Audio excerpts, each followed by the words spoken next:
बिस्मिल्लाहिर्रहमानिर्रहीम। Dear student, आज हम unit 5 introduction to data science की एक्सरसाइज करेंगे।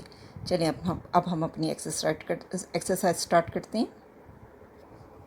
सबसे पहले एमसीक्यू स्टार्ट करते हैं। पहला MCQ, what is the first step in data science life cycle. कि डेटा साइंस लाइफ साइकिल का पहला स्टेप कौन सा होता है? वो होता है, सबसे पहले हम आइडेंटिफाई करते हैं प्रॉब्लम को अंडरस्टैंड करते हैं। ठीक है, ये होगा सी। और दूसरा है, which method is best for collecting opinion from many student. कौन सा तरीका बेटर है कि हम स्टूडेंट के ओपिनियन कलेक्ट करें। ठीक है, हमें पता है कि सर्वे जो होता है वो बेस्ट वे होता है। और number 3, what is bias in data. Data में बायस क्या होता है? बेसिकली डेटा अनफेयर और वन साइडेड डेटा जो होता है वो उसको हम कहते हैं bias data. Which tool is ideal for beginner to create chart. कौन सा टूल अच्छा है बिगनर के लिए चार्ट क्रिएट करने के लिए?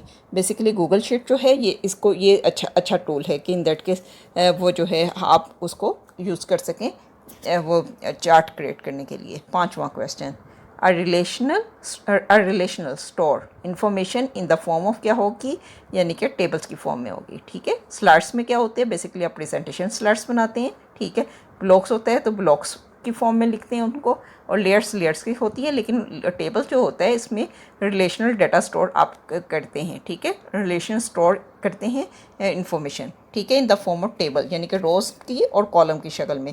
और आप टेबल्स का आपस में डिफ़ाइन कर सकते हैं, रिलेशन भी डिफ़ाइन कर सकते हैं। जैसे एक कोर्स है, मल्टीपल स्टूडेंट ले रहे हैं। ठीक है, 1 to many का इसका रिलेशन होगा, तो आप इसको टेबल की सूरत में रिप्रेजेंट कर सकते हैं। अगला शॉर्ट क्वेश्चन देखते हैं। विच of the following chart is best for comparing group. कौन सा चार्ट जो है बेस्ट है ग्रुप को कंपेयर करने के लिए? ठीक है, कल हमने देखा था कि वो जो है बार चार्ट। ठीक है, बार चार्ट इसके लिए बेस्ट है। ठीक है, बी इसका आंसर होगा। 7, what is the main goal of analysing data. कौन सा मेन गोल क्या है? एनालाइजिंग डाटा का मेन गोल क्या होता है? इसका ये मकसद नहीं होता, ना ही तो डिलीट ऑल डाटा होता है, ना डाटा को डेकोरेट करना होता है, और ना ही अपलोड टू द इंटरनेट होता है। इसका आंसर होगा C, find pattern and make decisions. ठीक है, इसमें से हम पैटर्न निकालते हैं एनालाइजिंग की वजह से और डिसीजन लेते हैं। 8वां, which of the following tool is an advance data visualization platform. कौन सा जो है कौन सा टूल जो होगा एडवांस डाटा विजुअलाइजेशन प्लेटफॉर्म है? एमएस पेंट में आप क्या करते हैं? पेंटिंग करते हैं। नोटपैड में आप टाइपिंग करते हैं। व्हाट्सएप में आप मैसेजिंग करते हैं। गूगल डाटा स्टूडियो जो है ये एडवांस डाटा विजुअलाइजेशन प्लेटफॉर्म है। ठीक है, ये इसका आंसर होगा B. What should be done before storing data. हमें डाटा को स्टोर करने से पहले क्या करना चाहिए? ऐड एनिमेशन ऐड करने का कोई मकसद ही नहीं है।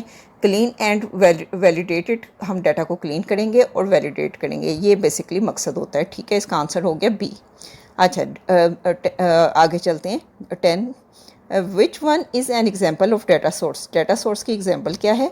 हमने पढ़ा था चार्ट कलेक्शन मेथड होते हैं, उनमें सर्वे एक तरीका होता है, और सर्वे फॉर्म जो होता है डाटा सोर्स की एग्जाम्पल आ जाएगी। ठीक है, अब शॉर्ट क्वेश्चन देखते हैं। What is the importance of understanding a problem before collecting data. Data science life cycle का फर्स्ट स्टेप होता है कि अंडरस्टैंड द प्रॉब्लम। ठीक है, ये मोस्ट इंपॉर्टेंट स्टेप होता है DSLC का, क्योंकि हमें जब तक प्रॉब्लम की अंडरस्टैंडिंग नहीं होगी ना प्रॉपरली, हम रॉन्ग डाटा कलेक्ट करेंगे। ठीक है, और रॉन्ग डाटा क्या होगा? वो उसका रिजल्ट भी रॉन्ग होगा। ठीक है, इस वजह से ये इसकी इम्पोर्टेंस है कि understanding the problem is the most important step in DSLC. In case we don't understand the problem properly, we may collect the wrong data, resulting in useless or wrong result. ठीक है, ये पहला short question का answer है। दूसरा short question देखें। Name any 2 methods of collecting data and give one example of each. आपने basically बताने हैं 2 मेथड जो कि डाटा कलेक्शन के लिए इस्तेमाल होते हैं, और गिव 1 एग्जांपल, और है कि एक एग्जांपल भी बतानी है। इधर आपके बताए हुए हैं मेथड ऑफ डाटा कलेक्शन में 4 मेथड। ठीक है, जो 4 मेथड हैं, एक तो सर्वे है, एक API एंड वो ऑनलाइन सोर्स है, IoT एंड सेंसर डाटा है, ठीक है, वेब स्क्रैपिंग है। अब ये 4 बताए हुए, इनमें से कोई भी से भी आप 2 कर लेंगे तो आपका ये क्वेश्चन सोल्व हो जाएगा। आगे चलते हैं। Short question number 3, what do we mean by cleaning data? Data cleaning data से क्या मतलब है क्लीनिंग डाटा का? Once we find mistakes, we need to fix or remove them. This is called data cleaning. Basically पहले हम क्या करते हैं, डाटा प्रॉब्लम को समझते हैं और प्रॉब्लम के मुताबिक डाटा कलेक्ट करते हैं, फिर डाटा में फाइंड करते हैं मिस्टेक को, वी नीड टू फिर उनको फिक्स करते हैं और उन प्रॉब्लम्स को, मिस्टेक्स को रिमूव करते हैं। This is called data cleaning. ठीक है, आगे चलते हैं।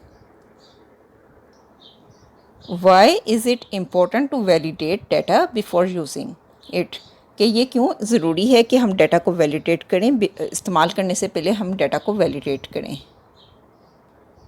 पहले हम डाटा वैलिडेशन की वो डेफिनेशन बता देंगे। Data validation mean checking if the data follow correct rule, has the right value, type of values. Number 3 is not fake और सिली। If raw data is not validated, it may lead to wrong result and decisions. Short question 5 देखते हैं। What is the purpose of visualizing data using chart? कि visualizing data using chart का मकसद क्या है? Short question 5 का answer, people usually understand pictures than numbers. ठीक है, लोग जो तस्वीरों को ज़्यादा समझते हैं as compare to number. By visualising data through chart, इसका क्या होता है, ये क्या करता है, एक तो ये करता है it make easier to understand data. ठीक है, डाटा को समझना आसान कर देता है। दूसरा क्या करता है, it show pattern at a glance, आप एट अ ग्लांस एक ही नज़र में पैटर्न को देख सकते हैं। Number 3, it helps to share data ideas clearly in presentation और रिपोर्ट। आप इसके थ्रू जो हैं वो जो है अपने आइडियाज़ वगैरह क्लियरली प्रेजेंटेशन और रिपोर्ट्स में शो कर सकते हैं। ठीक है, आगे शॉर्ट क्वेश्चन 6 देखते हैं। Short question number 6, how does bias in data affect result? कि बायस जो होता है वो डाटा में वो कैसे अफेक्ट करता है रिज़ल्ट को। Bias means the data only show part of the truth and misses the full picture.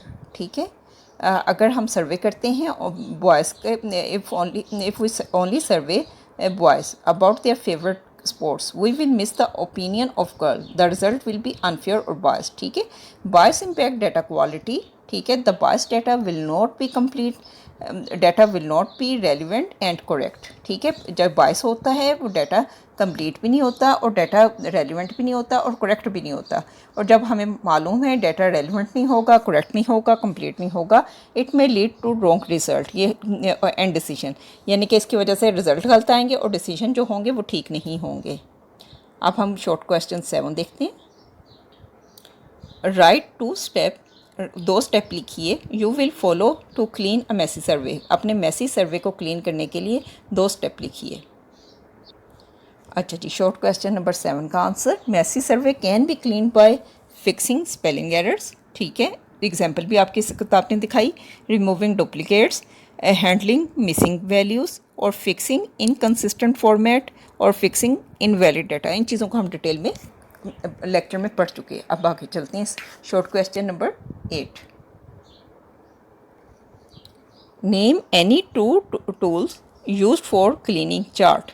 कोई से 2 ऐसे टूल के मतलब लिखिए जो कि चार्ट्स को क्लीन करने के लिए इस्तेमाल, वो क्रिएटिंग चार्ट को क्रिएट करने के लिए इस्तेमाल होते हैं। ठीक,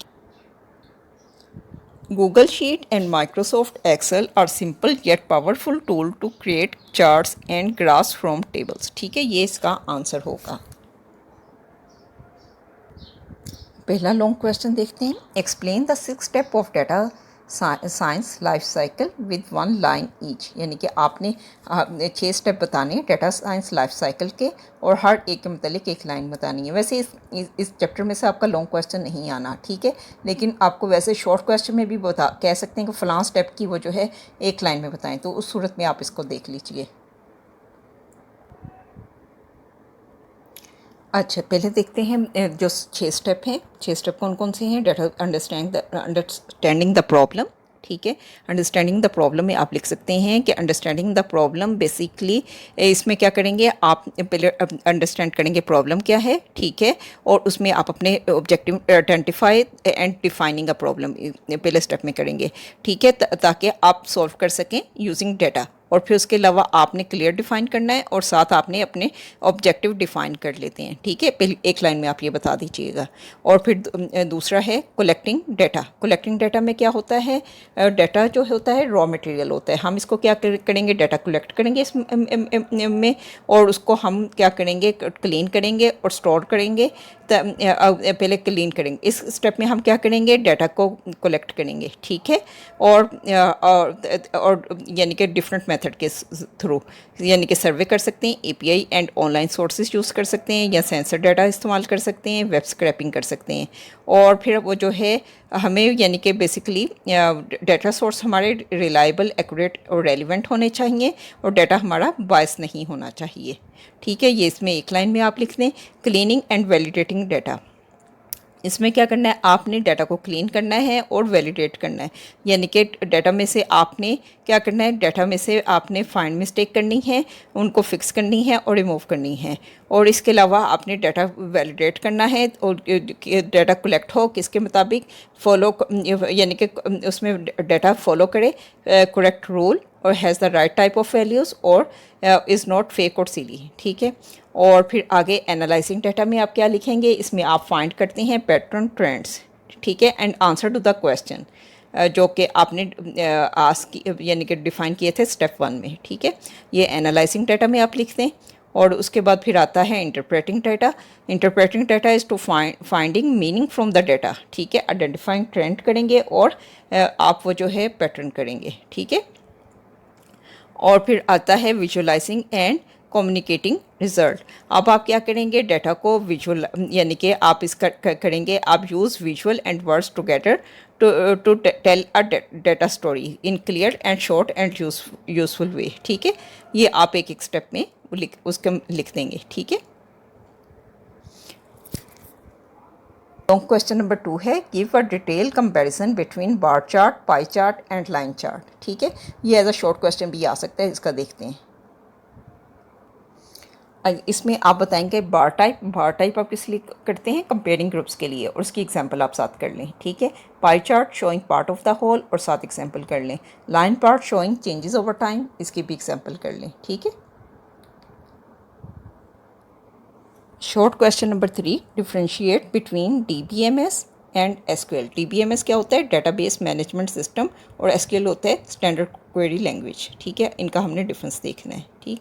पहले तो हम बता दें कि DBS जो होता है, DBMS क्या होता है, सॉफ्टवेयर होता है जो कि क्रिएट, मैनेज और एंड इंटरेक्ट विद डेटाबेसेस के लिए इस्तेमाल होता है। जबकि SQL जो होती है, SQL इज़ लैंग्वेज होती है to work with data in database we use a language called structure query language. ये इसका बेसिक डिफरेंस है, ठीक है। और जो है एग्जांपल फिर आप बता सकते हैं डिफरेंस में कि डेटाबेस मैनेजमेंट की एग्जांपल है MySQL, SQLite and Microsoft access, ठीक है। और SQL की आप एग्जांपल करते हैं सम बेसिक क्वेरी जो हम इस्तेमाल करते हैं, select static from sport, this ये सिंपल क्वेरी है जो कि शो तमाम डाटा करती है टेबल स्पोर्ट्स का, ठीक है। आगे चलते हैं। अच्छा, right a query in SQL to get all data of the student whose roll number is 15 from student table, ठीक है। आपने बेसिकली जो है इसके लिए कमांड लिखनी है, select static from student where roll number is equal to 15। अच्छा, इसमें ना बेसिकली आपका जो है, जो आपने सिलेक्ट है, आपका कीवर्ड है, ठीक है। स्टैटिक है कि तमाम कॉलर को एक्सेस करे, फ्रॉम भी कीवर्ड है, ठीक है। स्टूडेंट का उन्होंने बताया कि from a data of a student table जो है उसका एस छोटा है तो आप भी छोटा बताएंगे, ठीक है। Where roll underscore number, roll का भी आर छोटा और अंडरस्कोर